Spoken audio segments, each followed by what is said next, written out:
Enquanto eu estava acamada, com febre alta e mal conseguindo me mover na cama, meu marido levava outras mulheres para dentro da minha própria casa. Eu ouvia risadas vindas da sala, o som de saltos batendo no piso de madeira que eu mesma havia escolhido, o cheiro de perfumes baratos invadindo o corredor. Mas quando eu melhorei, bem, aí a história mudou completamente. Antes de continuar, peço que você deixe seu like neste vídeo, se inscreva no canal e comente aqui embaixo de qual cidade está me assistindo agora. Sua participação é muito importante para mim. Meu nome é Rosa, tenho 62 anos e durante 43 anos acreditei estar vivendo um casamento sólido.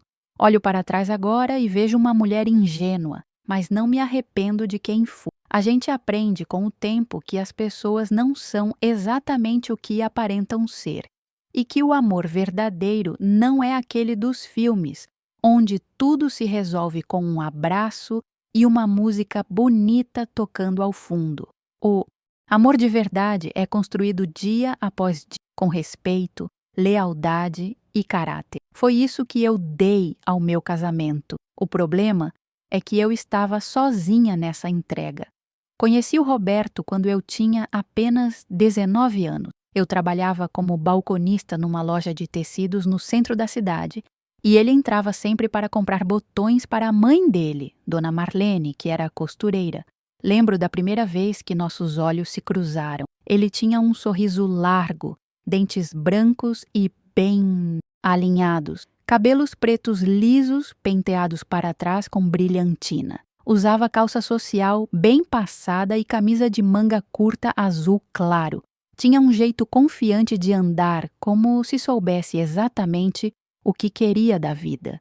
Ele me perguntou sobre os botões de madrepérola e eu mostrei todas as opções que tínhamos. Suas mãos eram grandes e calejadas, mãos de quem trabalhava duro. Ele mexia nos botões com cuidado, como se fossem tesouros frágeis. Conversamos sobre amenidades, sobre o calor daquele verão de 1983, sobre a inflação que comia o salário de todo mundo. Quando foi embora, ele se virou na porta e disse que voltaria na semana seguinte. E voltou. E continuou voltando, até que, num sábado chuvoso, quando a loja estava vazia e o cheiro de terra molhada entrava pela porta, ele me convidou para tomar um sorvete. Eu disse sim, com o coração batendo tão forte que achei que ele fosse ouvir.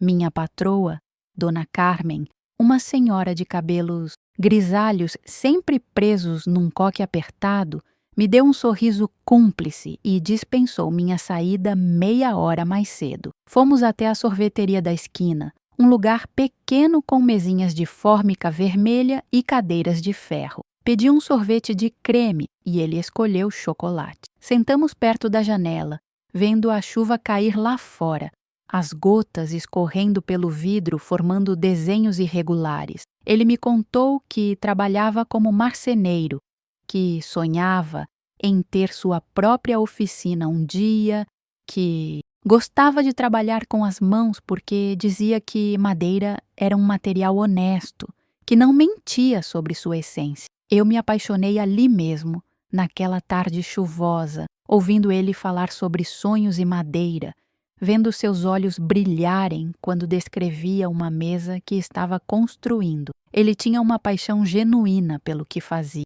e isso me encantou.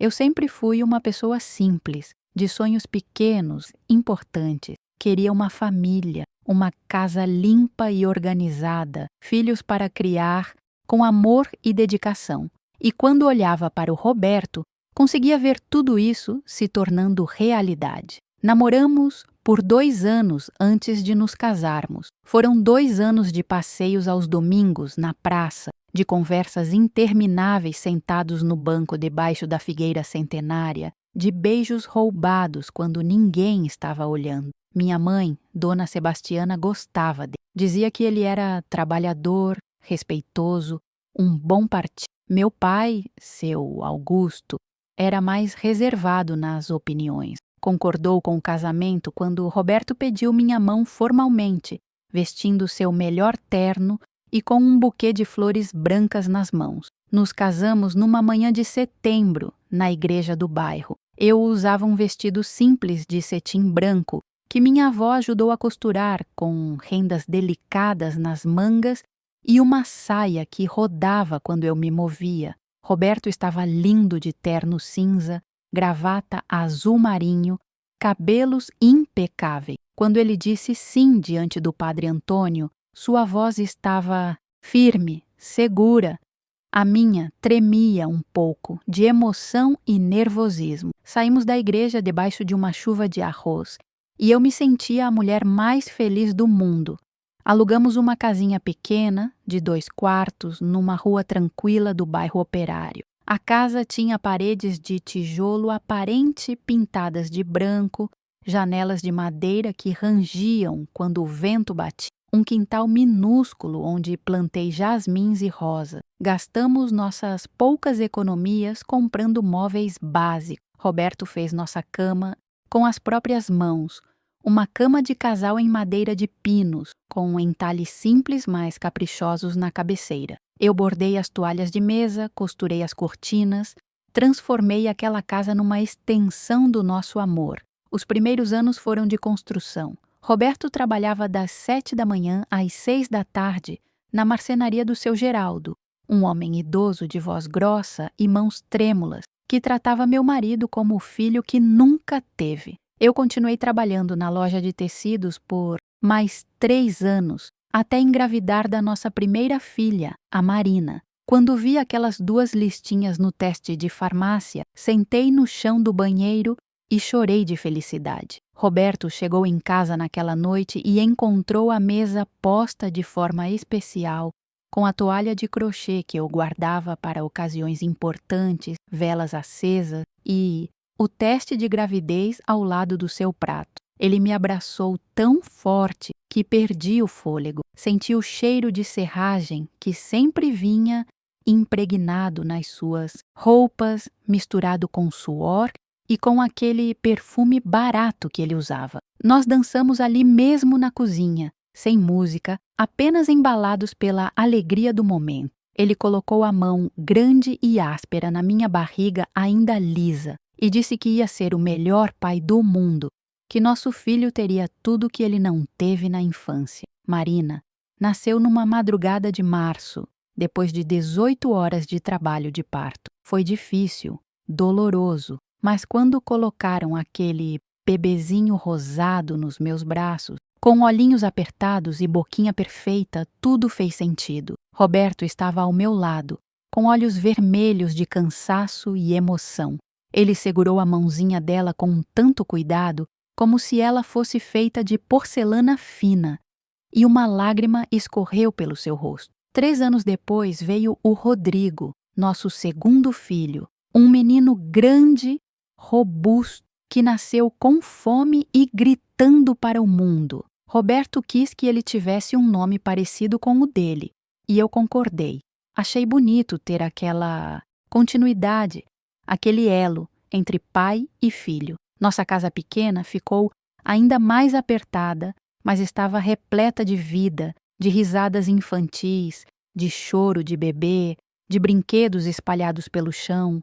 Eu deixei o emprego para me dedicar completamente aos filhos e à casa. Acordava às 5:30 da manhã para preparar o café de Roberto, fazia pães caseiros que enchiam a cozinha com um cheiro maravilhoso, lavava montanhas de roupas à mão porque ainda não tínhamos máquina, passava ferro ouvindo rádio, preparava almoços caprichados. À tarde, enquanto as crianças tiravam soneca, eu costurava roupinhas para eles, consertava brinquedos quebrados, organizava os armários. Roberto começou a chegar mais tarde em casa.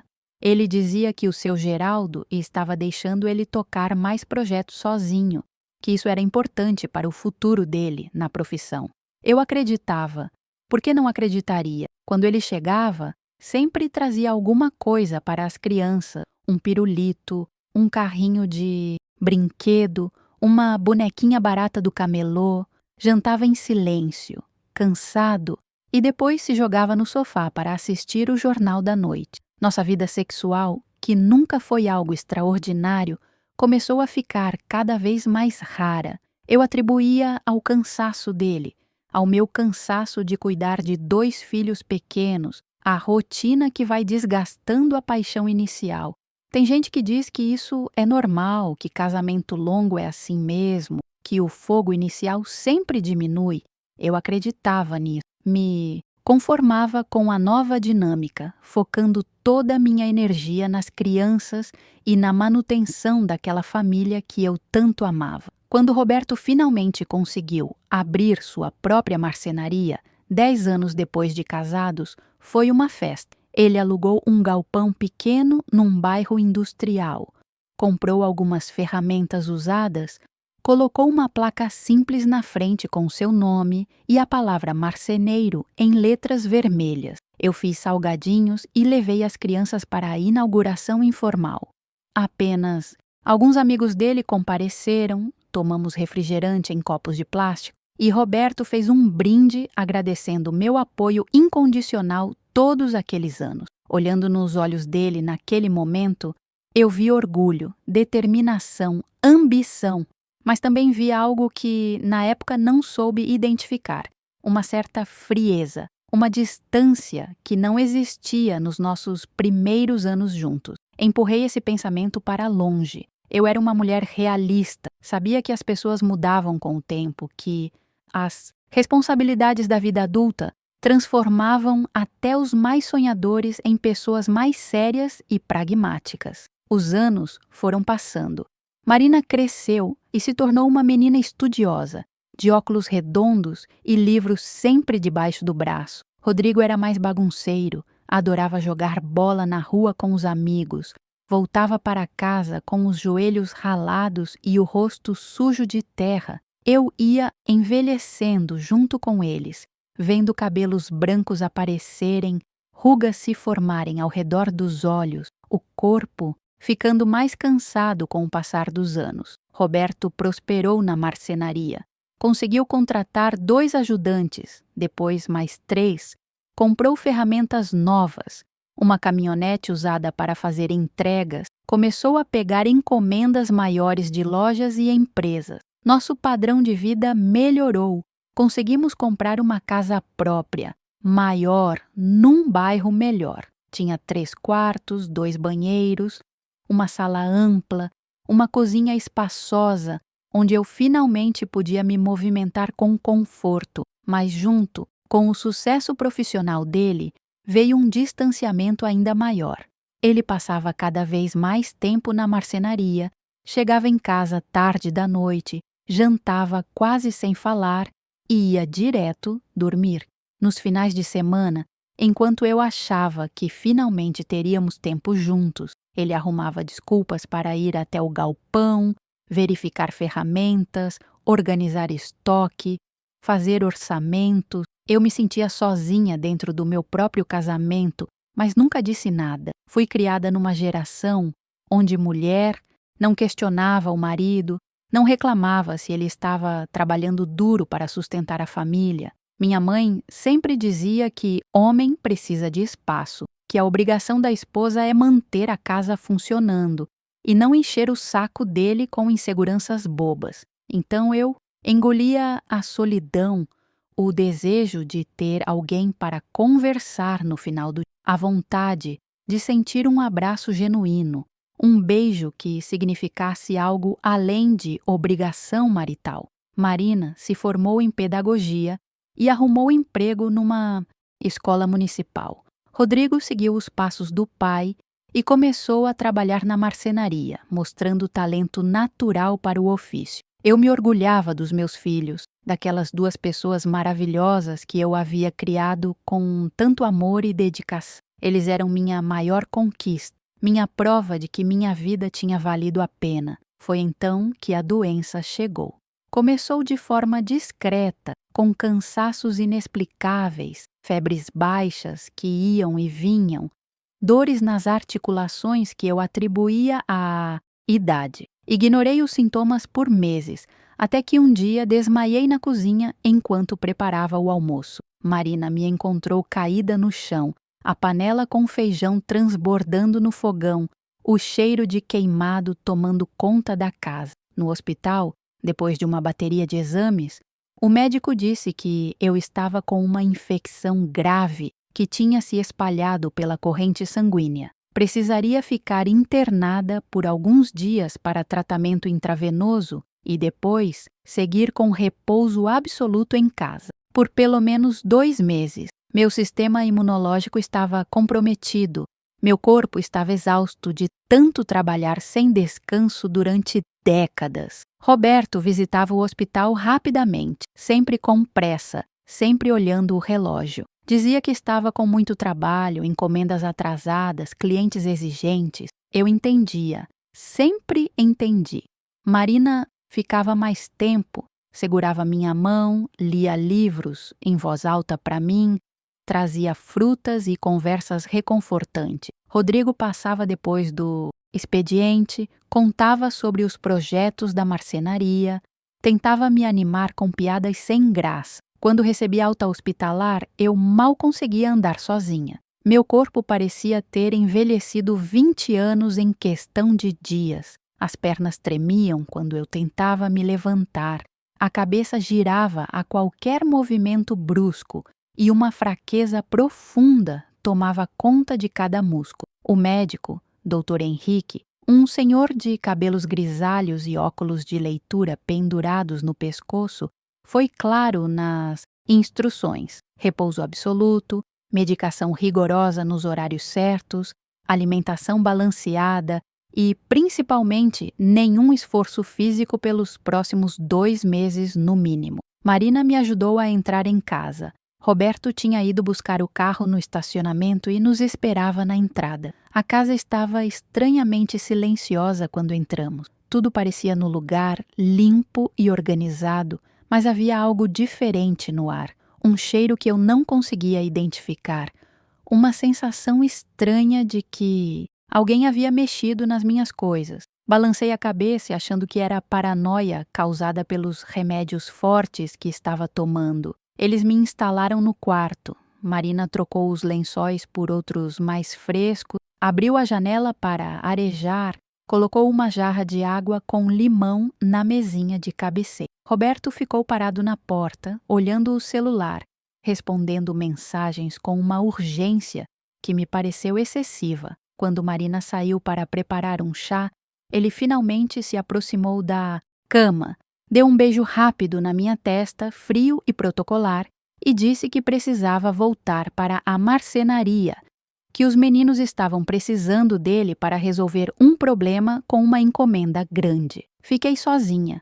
O silêncio da casa, que antes eu preenchia com minha agitação constante, com barulhos de panelas, aspirador de pó, rádio ligado, agora me oprimia. Eu nunca tinha ficado tanto tempo parada na vida. Mesmo quando tive os filhos, poucos dias depois do parto eu já estava de pé, cuidando da casa, lavando roupas, preparando comida.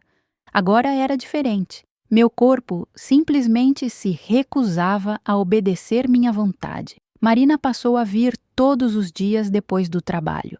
Ela trazia marmitas que preparava na casa dela, verificava se eu estava tomando os remédios corretamente, conversava comigo sobre amenidades, sobre os alunos da escola, sobre o namorado novo que tinha conhecido, um rapaz chamado Paulo, que trabalhava como contador. Eu gostava desses momentos com minha filha, mas percebia que ela sempre olhava para o pai com uma expressão que não conseguia decifrar, algo entre decepção e raiva contida. Rodrigo também aparecia, mas com menos frequência. Ele trabalhava muito na marcenaria, saía de manhã cedo com o pai e voltava só à noite. Quando vinha me ver, trazia flores do supermercado, daquelas já prontas em vasos plásticos, e ficava sentado na beirada da cama, me contando sobre os móveis que estava aprendendo a fazer. Eu percebia que ele evitava falar do pai, desviava o assunto sempre que eu perguntava como Roberto estava lidando com o aumento de trabalho na minha ausência. As primeiras 2 semanas foram as piores. A febre voltava todas as noites, me deixando encharcada de suor, tremendo debaixo das cobertas, mesmo no calor. Eu chamava por Roberto, mas muitas vezes ele não estava em casa. Tinha voltado para a marcenaria, dizia ele. Precisava terminar um projeto urgente. Ficaria lá até tarde. Eu tomava os remédios, sozinha. Trocava a camisola molhada por outra seca, com movimentos lentos e dolorosos.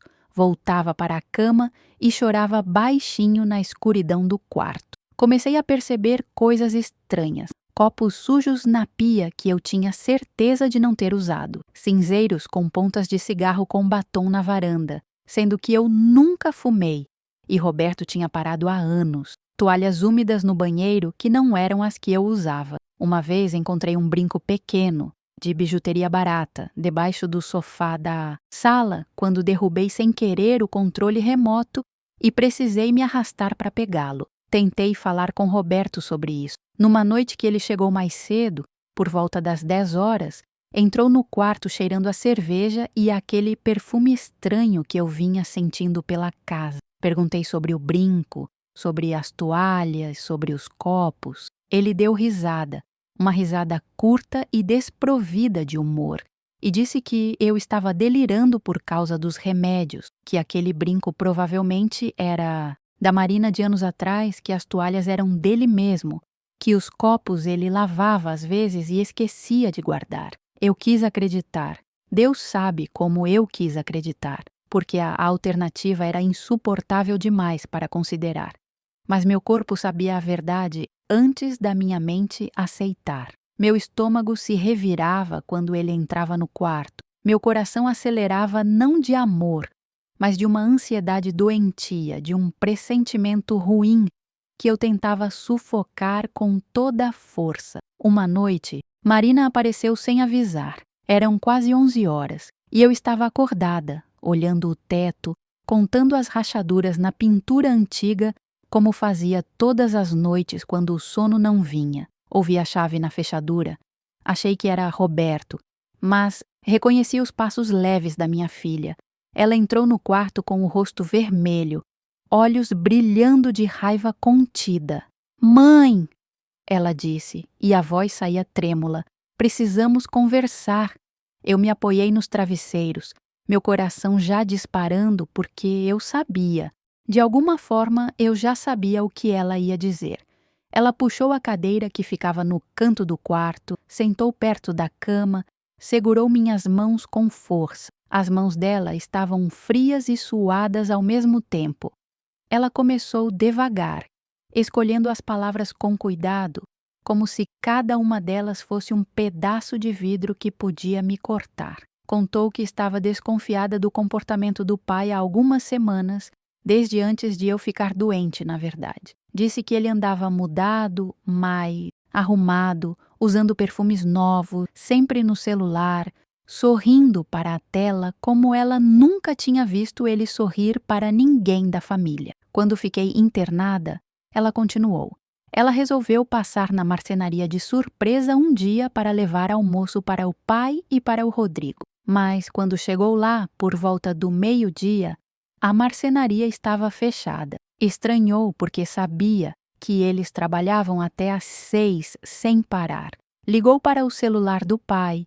Ele disse que tinha saído para resolver uma coisa de fornecedor que voltaria logo, mas a voz dele estava diferente, ofegante, e ela ouviu uma risada feminina ao fundo antes dele desligar rapidamente. Marina começou a investigar. "Perdoa ela por isso", ela disse com lágrimas escorrendo pelo rosto, mas ela precisava saber a verdade. Começou a seguir o pai algumas vezes depois do trabalho. Viu ele parar num bar com uma mulher loira de cabelos curtos e roupas apertadas. Viu ele entrar num motel de beira de estrada com outra mulher, morena, mais nova, que usava saltos altíssimos e ria alto demais. Mas o pior de tudo, ela disse quase sem conseguir falar, foi quando ela veio aqui em casa num dia que deveria estar trabalhando, mas tinha faltado porque não estava se sentindo bem. Era uma terça-feira. Lembro exatamente porque Marina sempre folga às terças. Ela entrou sem fazer barulho, para não me acordar caso eu estivesse dormindo, e então ouviu. Ouviu risadas vindas da sala, ouviu a voz do pai, aquela voz íntima que ele usava antigamente comigo, dizendo coisas carinhosas para alguém. Ouviu o som de beijos, de móveis sendo arrastados, de gemidos abafados. Marina ficou paralisada no corredor, segurando a bolsa contra o peito, sem saber o que fazer. Parte dela queria entrar na sala e confrontar tudo ali mesmo. Parte dela queria correr e nunca mais voltar.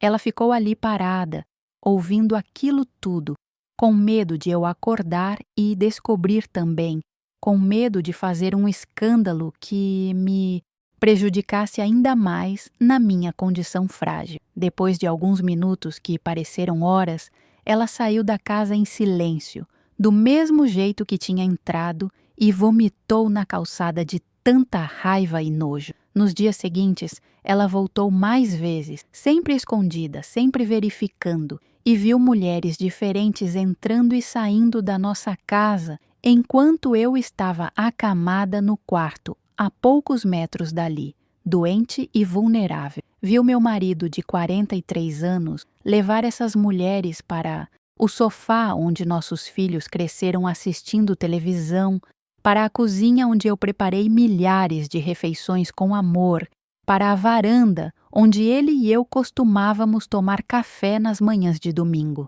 Enquanto Marina contava tudo isso, eu sentia meu corpo ficando cada vez mais frio, como se meu sangue tivesse congelado nas veias. Minha cabeça latejava, minha visão ficava embaçada, meu peito doía de uma forma que não tinha nada a ver com a doença física. Era uma dor diferente, mais profunda, mais devastadora. Era a dor de 43 anos de dedicação sendo jogados no lixo, de uma vida inteira construída sobre uma mentira. Marina segurava minhas mãos e chorava, pedindo desculpas por ter que me contar aquilo, dizendo que pensou muito sobre o momento certo, que não queria me contar enquanto eu ainda estava tão fraca, mas que não aguentava mais ver o pai me enganando daquele jeito, trazendo essas mulheres para dentro da nossa casa, na nossa cara, sem nenhum respeito, nenhuma decência, nenhum mínimo de consideração pela mulher que tinha dedicado a vida inteira a ele e aos filhos dele. Eu não chorei naquele momento. Acho que estava em choque demais para chorar. Apenas segurei as mãos da minha filha e agradeci por ela ter me contado, por ela ter tido a coragem que eu nunca tive de encarar a realidade de frente. Disse que ficaria tudo bem, que a gente daria um jeito, que ela não precisava se preocupar comigo, mas por dentro eu estava despedaçada, completamente destruída. Marina ficou comigo até de madrugada. Quando Roberto chegou, por volta das 3 da manhã, cambaleando e cheirando a bebida, ela estava saindo. Eles se cruzaram na porta. Ela olhou para ele com tanto desprezo, tanto nojo, que até ele, bêbado como estava, percebeu. "O que foi?" Ele perguntou com voz arrastada. "Nada, pai." Ela respondeu com uma voz gelada que eu nunca tinha ouvido sair da minha filha, doce e carinhosa. Absolutamente nada. Ele entrou no quarto, tirou a roupa deixando tudo jogado pelo chão e deitou do meu lado na cama. O cheiro de perfume feminino era tão forte que me deu náusea. Ele roncou alto a noite toda, um ronco pesado e irritante, enquanto eu ficava acordada olhando a escuridão, sentindo meu mundo desmoronar ao meu redor, tijolo por tijolo, sonho por sonho, certeza por certeza. Os dias que se seguiram foram os mais difíceis da minha vida. E olha que eu já tinha passado por muita coisa. Já tinha enfrentado mortes na família, dificuldades financeiras, noites sem dormir, cuidando de filhos doentes, mas nada, absolutamente nada, se comparava à dor de saber que o homem com quem dividi 43 anos da minha vida estava me traindo da forma mais cruel possível, trazendo outras mulheres para dentro da minha própria casa enquanto eu estava doente e indefesa. Comecei a prestar atenção em tudo.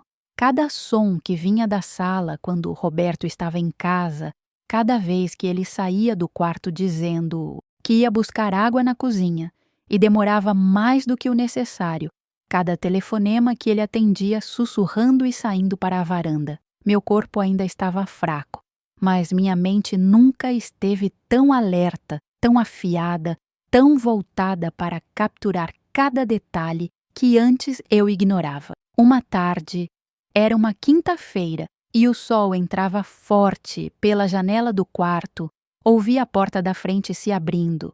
Eram 2 horas da tarde, horário em que Roberto deveria estar na marcenaria. Fingi estar dormindo, respirando devagar e profundamente como fazia quando realmente estava em sono profundo. Ouvi passo, 2 pares de passo. Um era dele, pesado e arrastado, o outro era mais leve, saltos finos batendo no chão de madeira. Ouvi sussurros, risadas abafadas, o som de algo sendo colocado sobre a mesa da sala. Então, ouvi a voz dela, uma voz estridente que perfurava meus ouvidos. Você tem certeza que ela não vai acordar?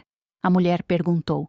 Roberto respondeu com aquela voz segura e calma que eu conhecia tão bem. Ela toma remédios fortes, dorme o dia inteiro, ele disse, e cada palavra era como uma facada no meu peito. Relaxa, temos tempo. Fiquei paralisada na cama, meu coração batendo tão forte que achei que eles fossem ouvir. Ouvi barulho de garrafa, de copos sendo preenchidos, de gelo batendo contra o vidro. Ouvi mais risadas, mais sussurros e então o som inconfundível de beijos molhados, de mãos explorando, de roupas sendo mexidas. Eu queria me levantar, queria entrar naquela sala e acabar com aquilo tudo ali mesmo, mas meu corpo não respondia. As pernas tremiam só de pensar em fazer o esforço. Fiquei ali, ouvindo minha humilhação acontecer a metros de distância. Lágrimas escorriam silenciosas pelo meu rosto, molhando o travesseiro. Mordi o lábio com tanta força que senti gosto de sangue na boca. Cerrei os punhos nas cobertas até minhas unhas cravarem nas palmas das mãos. E aguentei ouvir tudo aquilo, porque ainda não tinha forças para reagir, porque meu corpo doente me mantinha prisioneira naquela cama, naquele pesadelo. Depois de quase 1 hora, ouvi movimentos indicando que eles estavam se arrumando. Ouvi a voz dele dizendo para ela ir embora primeiro, que ele ficaria mais alguns minutos para não levantar suspeita. A mulher reclamou, disse que queria ficar mais tempo, que aquilo estava sendo excitante. Roberto riu baixo, um riso que eu não reconhecia, e disse que, na próxima vez, eles iriam para um lugar mais confortável, que isso ali era apenas uma diversão passageira. A porta se fechou,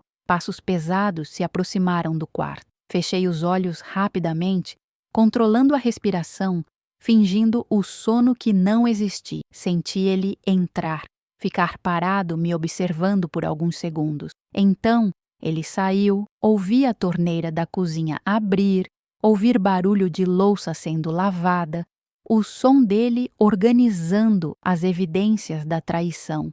Depois, a porta da frente se abriu e fechou novamente. E o silêncio voltou a tomar conta da casa. Abri os olhos e deixei as lágrimas caírem livremente. Chorei tudo que tinha segurado. Chorei até não ter mais lágrimas, até minha garganta doer, até minha cabeça latejar de dor. Peguei o celular com mãos trêmulas e liguei para Marina. Quando ela atendeu, mal consegui falar. Mãe, o que aconteceu? Ela perguntou assustada. Eu vi, eu sussurrei. Eu ouvi tudo. Ele trouxe uma mulher aqui hoje. Marina, ele trouxe uma mulher para dentro da nossa casa enquanto eu estava aqui na cama. Marina chegou em 20 minutos. Deve ter dirigido feito louca pelas ruas da cidade. Ela entrou no quarto com o rosto transtornado, sentou na cama e me abraçou enquanto eu chorava no ombro dela como uma criança. Ela acariciava meu cabelo, aqueles cabelos grisalhos e ralos que eu não cortava há meses, e repetia que tudo ia ficar bem, que a gente ia resolver aquilo, que eu não estava sozinha. Chamamos o Rodrigo. Ele precisava saber também. Quando meu filho chegou e ouviu a história, vi algo se quebrar dentro dele. Ele sempre admirou tanto o pai, sempre quis ser como ele, sempre defendeu cada ausência, cada falta de atenção, dizendo que o pai trabalhava duro pela família. Agora ele estava ali, com os olhos vermelhos e o maxilar travado de raiva, percebendo que tinha defendido a pessoa errada esse tempo todo. Ele quis ir até a marcenaria naquele mesmo momento, quis confrontar o pai na frente de todo mundo, fazer um escândalo. Marina segurou ele, disse que não era a hora, que a gente precisava pensar direito no que fazer, que eu ainda estava muito fraca para aguentar um confronto violento. Rodrigo andava de um lado para o outro do quarto, as mãos na cabeça, murmurando palavrões que eu nunca tinha ouvido sair da boca dele. Naquela noite, quando Roberto chegou em casa, os três estavam lá. Ele entrou na sala e parou na porta, ao ver Marina e Rodrigo sentados no sofá, me encarando com expressões sérias. "O que está acontecendo?" ele perguntou, tentando manter a voz casual, mas eu percebi o nervosismo. "Por que vocês estão aqui a essa hora?" Rodrigo se levantou e eu vi meu filho de 1,80 m, forte do trabalho pesado na marcenaria, caminhar até o pai com passos pesados. "Você é nojento!" Ele cuspiu as palavras com tanto veneno que até eu me assustei. "Você é um merda, pai. Um merda completo. Como você tem coragem de fazer isso com a mãe, com a mulher que dedicou a vida inteira para você e pra gente?" Roberto tentou bancar o ofendido, tentou usar aquele tom autoritário de pai que sempre funcionou quando os filhos eram pequenos. "Eu não sei do que você está falando", ele começou, mas Marina se levantou também e cortou ele no meio da frase. "Para de mentir", ela disse com uma voz fria que não admitia réplica. "Eu vi, Rodrigo sabe, e a mãe ouviu você hoje trazendo uma dessas vagabundas aqui para casa." A máscara dele caiu. Vi o exato momento em que Roberto percebeu que tinha sido descoberto, que não tinha mais como mentir ou desviar. Seu rosto ficou pálido, depois vermelho, e então ele tentou a tática da raiva. "Vocês não têm direito de me julgar", ele gritou, apontando o dedo para os filhos. "Eu trabalhei a vida inteira para dar tudo para vocês, para manter essa casa, para pagar as contas. Vocês não sabem nada sobre a minha vida, sobre as minhas necessidades." Marina riu, uma risada seca e sem humor. "Suas necessidades", ela repetiu com escárnio. "Suas necessidades incluem trair sua mulher doente com mulheres diferentes toda semana? Suas necessidades incluem trazer essas mulheres aqui para a casa que a mãe limpou e organizou durante décadas, enquanto ela está acamada a metros de distância?" Eu ouvia tudo da cama, cada palavra penetrando fundo no meu coração. Roberto tentou entrar no quarto, mas Rodrigo bloqueou a porta. "Você não chega perto dela", ele disse com os dentes cerrados. "Você perdeu esse direito e amanhã você vai sair dessa casa. Vou falar com um advogado. Vou garantir que a mãe fique com tudo que é dela por direito." Roberto deu um empurrão em Rodrigo e os dois quase começaram a brigar fisicamente ali mesmo. Marina gritou para eles pararem. Entrou no meio, separando pai e filho com lágrimas escorrendo pelo rosto. "Isso não vai resolver nada", ela gritou. "Ele não vale a pena, Rodrigo.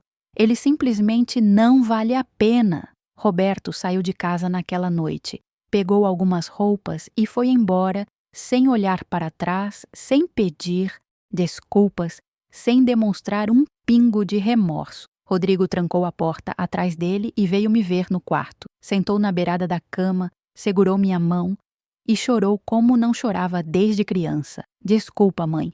Ele soluçava. "Desculpa por não ter percebido antes, por ter sido tão cego, por ter defendido ele tantas vezes." Eu acariciei o rosto do meu filho, aquele menino que tinha virado um homem sem eu perceber, e disse que não era culpa dele, que ninguém tem culpa das escolhas que outras pessoas fazem. Marina veio para o quarto também, e nós três ficamos ali, abraçados na cama, chorando juntos, compartilhando aquela dor que parecia insuportável. Os dias seguintes foram estranhos. A casa estava silenciosa demais, sem a presença de Roberto. Mas era um silêncio diferente, mais leve de alguma forma. Marina passou a dormir lá em casa para me fazer companhia e cuidar de mim. Rodrigo também aparecia todo dia depois do trabalho, assumindo funções que antes eram do pai, pagando contas, fazendo compras, organizando as coisas. Eu ainda estava fisicamente fraca, mas algo dentro de mim começou a mudar. A raiva, a dor, a humilhação que eu sentia foram sendo substituídas por uma determinação fria e calculada.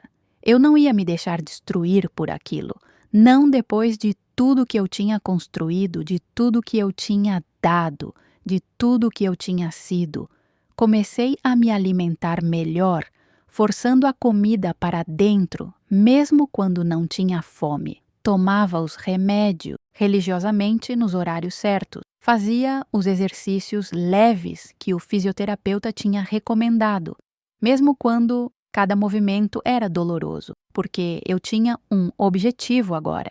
Eu ia me recuperar, ia ficar forte novamente, e então ia mostrar para Roberto e para todo mundo que ele tinha cometido o maior erro da vida dele. Roberto tentou voltar uma semana depois. Apareceu na porta com flores compradas no supermercado e um discurso ensaiado sobre como estava arrependido, como aquilo tinha sido um momento de fraqueza, como ele ainda me amava. Rodrigo atendeu a porta e mandou ele embora sem pestanejar. As flores foram jogadas no lixo ainda embaladas. Ele tentou me ligar várias vezes. Eu não atendia. Mandava mensagens longas pelo WhatsApp, cheias de desculpas vazias e promessas que não significavam nada. Eu lia todas, uma por uma, deixando a raiva alimentar minha determinação. Cada mensagem era mais um motivo para eu me levantar daquela cama, para eu me recuperar completamente, para eu mostrar que não precisava dele para absolutamente nada. Uma vizinha, Dona Conceição, uma senhora fofoqueira de cabelos pintados de vermelho e óculos de strass, veio me visitar com a desculpa de trazer um bolo. Mas eu sabia o que ela queria de verdade, queria informações, queria saber detalhes do escândalo que já estava correndo o bairro inteiro. Ela perguntou com aquele tom falsamente preocupado sobre como eu estava lidando com a separação. Se era verdade, Roberto estava vivendo com uma mulher mais nova, se os boatos sobre as traições eram reais. Marina estava na sala e, educadamente, mas firmemente, dispensou a vizinha antes que ela pudesse me bombardear com perguntas invasivas. Depois que ela saiu, Marina veio até o quarto e me contou que as fofocas estavam soltas pela vizinhança, que todo mundo sabia, que algumas pessoas tinham pena de mim, enquanto outras pareciam estar se divertindo com a desgraça alheia. Eu respirei fundo e decidi que não ia me esconder, não ia sentir vergonha de algo que eu não fiz. A vergonha era toda dele, não minha. Eu tinha sido uma esposa dedicada, uma mãe presente, uma mulher trabalhadora e honesta. Se ele escolheu jogar tudo isso fora por aventuras baratas com mulheres que provavelmente não significavam nada, o problema era dele, não meu. Passaram-se 6 semanas desde que Roberto saiu de casa. Minha saúde estava melhorando gradualmente. Eu conseguia caminhar pela casa sem tanta dificuldade. Tomava banho sozinha, preparava refeições simples. O médico disse que minha recuperação estava indo bem, que eu tinha virado a chave, que agora era questão de tempo até eu voltar completamente ao normal. Mas eu sabia que nunca mais seria completamente normal, não depois de tudo que tinha acontecido. Foi numa segunda-feira à tarde que tudo explodiu de vez. Rodrigo chegou em casa mais cedo, com o rosto transtornado e as mãos tremendo. "Mãe", ele disse entrando no quarto onde Eu estava organizando roupas. Precisa saber de uma coisa. Sentei na cama, meu coração já acelerando porque reconheci aquela expressão, a mesma que ele tinha quando descobriu sobre as traições. Ele respirou fundo antes de falar, como se estivesse reunindo coragem. A marcenaria está sendo esvaziada, ele começou. O pai está vendendo as ferramentas, os equipamentos, está liquidando tudo.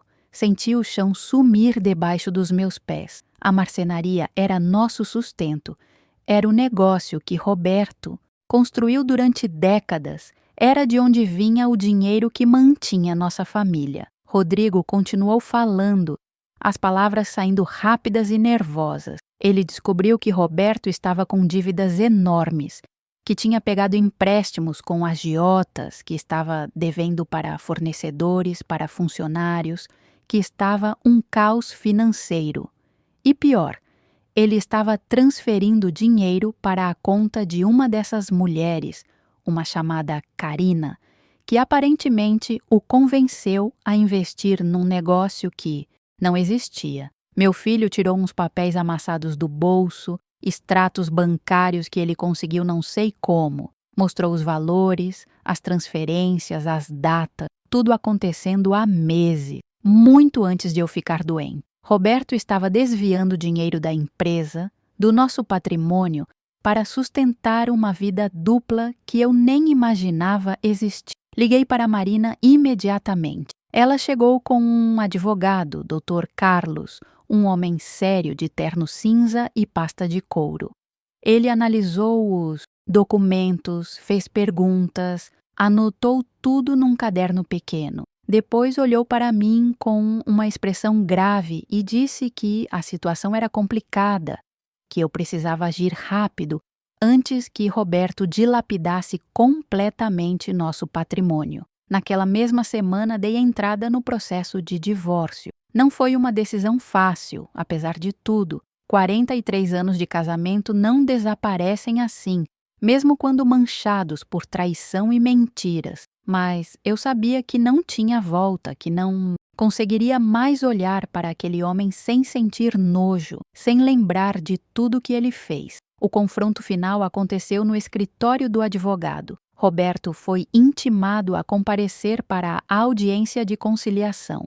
Quando entrou na sala, fiquei chocada com a aparência dele. Tinha emagrecido muito, os cabelos estavam desgrenhados e mais brancos, a barba por fazer, olheiras profundas. Parecia ter envelhecido 10 anos em poucas semanas. Ele tentou se aproximar de mim, tentou segurar minha mão, mas eu recuei. Senta. O advogado dele ordenou, um homem jovem de óculos e voz fina que parecia tão desconfortável quanto todos nós. Dr. Carlos colocou os documentos sobre a mesa, um por um, detalhando cada traição, cada desvio de dinheiro, cada mentira. Roberto tentou se defender, disse que as coisas não eram bem assim, que tinha explicação para tudo. Mas, quando apresentamos os extratos bancários, as fotos que Marina tinha tirado dele com as mulheres, os depoimentos de vizinhos, ele desmoronou. Colocou o rosto entre as mãos e começou a chorar, um choro patético e desesperado. Rosa, por favor, ele implorou entre soluços. Eu estraguei tudo, eu sei, mas você não pode me deixar assim. Eu não tenho nada, perdi tudo. Aquela mulher, a Karina, ela me enganou, fugiu com o dinheiro. As outras, elas não significam nada, foram só erros, fraquezas minhas. Olhei para aquele homem chorando na minha frente e não senti pena, não senti raiva, não senti nada, além de um vazio imenso. Você trouxe mulheres para dentro da minha casa enquanto eu estava doente, eu disse com voz calma e firme. Você gastou o dinheiro que deveria sustentar nossa família com prostitutas e golpistas. Você mentiu, traiu, roubou. E agora quer que eu tenha pena de você?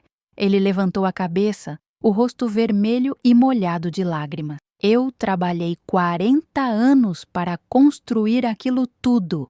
Ele disse com voz quebrada. A marcenaria era minha vida. Rodrigo cortou ele antes que pudesse continuar.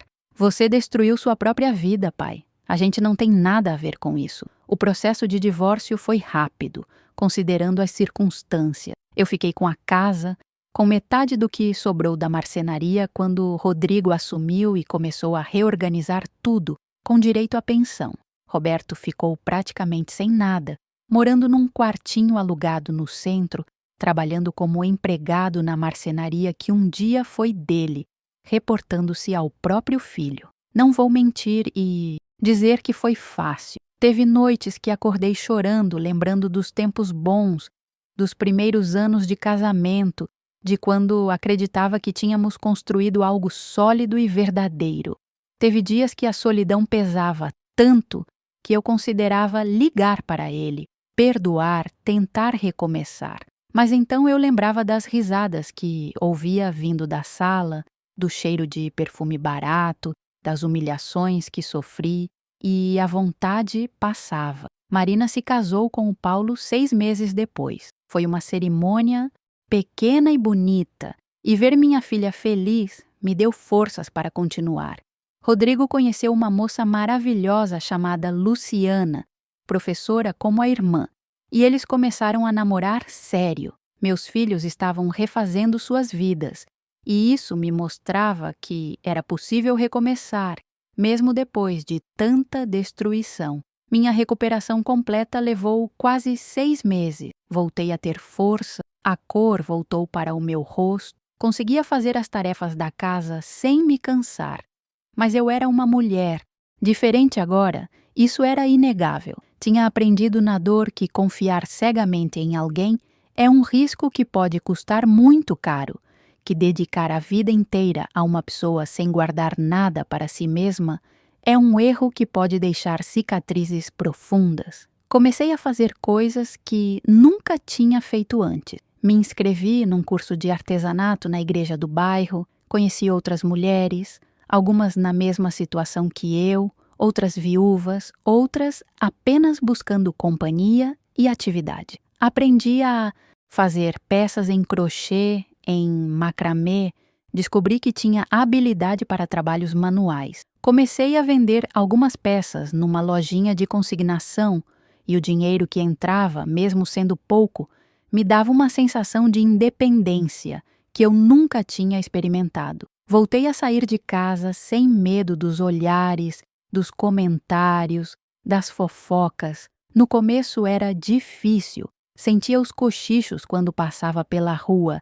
Via as vizinhas desviarem o olhar, ou ao contrário, me encaram com aquela curiosidade mórbida de quem quer saber todos os detalhes sórdidos. Mas com o tempo, aprendi a erguer a cabeça e seguir em frente, porque eu não tinha nada do que me envergonhar. Roberto tentou se aproximar algumas vezes nos meses seguintes. Aparecia na porta de casa em datas especiais, aniversário dos filhos, Natal, meu aniversário, sempre com presentes baratos e desculpas esfarrapadas. Rodrigo nunca deixava ele entrar. Marina nem respondia às mensagens dele. Eu apenas observava de longe, vendo aquele homem que um dia foi meu marido se transformar numa sombra patética do que tinha sido. Uma vez ele me pegou sozinha na rua, voltando do mercado com sacolas pesadas. "Rosa", ele chamou. E eu reconheci imediatamente aquela voz, mesmo sem olhar. Parei, respirei fundo e me virei para encará-lo. Ele estava ainda mais envelhecido, curvado, as roupas velhas e mal cuidadas. "Posso te ajudar com isso?" Ele apontou para as sacolas, tentando ser gentil. "Não precisa", respondi com voz neutra, sem raiva, mas também sem afeto.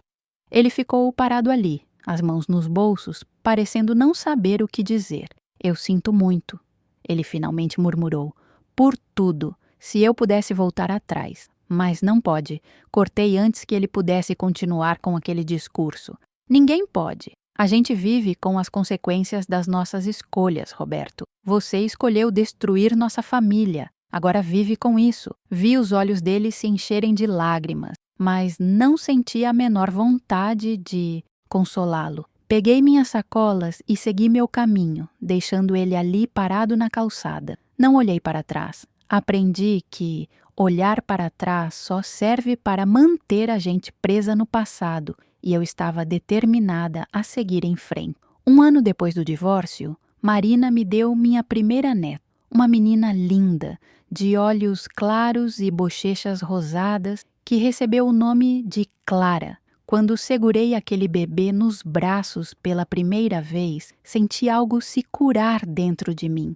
Era um novo começo, uma nova geração que cresceria vendo que mulheres podem ser fortes, podem se recuperar de traições, podem reconstruir suas vidas mesmo quando tudo parece perdido. Rodrigo e Luciana noivaram e a marcenaria estava prosperando novamente sob a administração dele. Meu filho tinha talento para negócio, algo que Roberto nunca teve, apesar de toda a arrogância. Ele contratou mais funcionários, modernizou o equipamento, conseguiu contratos maiores e, o melhor de tudo, ele fazia questão de me incluir nas decisões importantes, de me mostrar os números, de me fazer sentir parte daquele sucesso. Tem dias difíceis ainda, não vou mentir.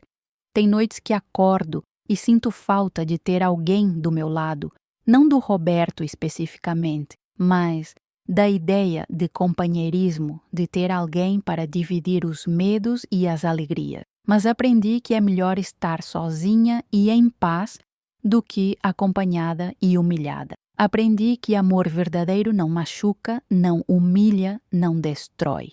As mulheres do grupo de artesanato se tornaram minhas amigas verdadeiras. Tem a Neuza, viúva há 5 anos, que faz bolos maravilhosos e sempre me faz rir com suas histórias. Tem a Valdirene, divorciada como eu, que entende exatamente o que passei. Tem a Carminha, mais nova que todas nós, que está se separando agora e busca força nos nossos exemplos. A gente se apoia, se entende, se ajuda. É uma irmandade que eu nunca soube que precisava até ter. Minha saúde está ótima agora, melhor do que estava há anos. Faço caminhadas todas as manhãs, cuido da alimentação, tomo meus remédios preventivos. O médico disse que passei por uma das infecções mais graves que ele já viu, que é quase um milagre eu ter me recuperado tão bem. Eu acredito que não foi milagre, foi força de vontade, foi a raiva, a determinação de não deixar que Roberto me visse destruída, de provar que ele não tinha poder sobre mim.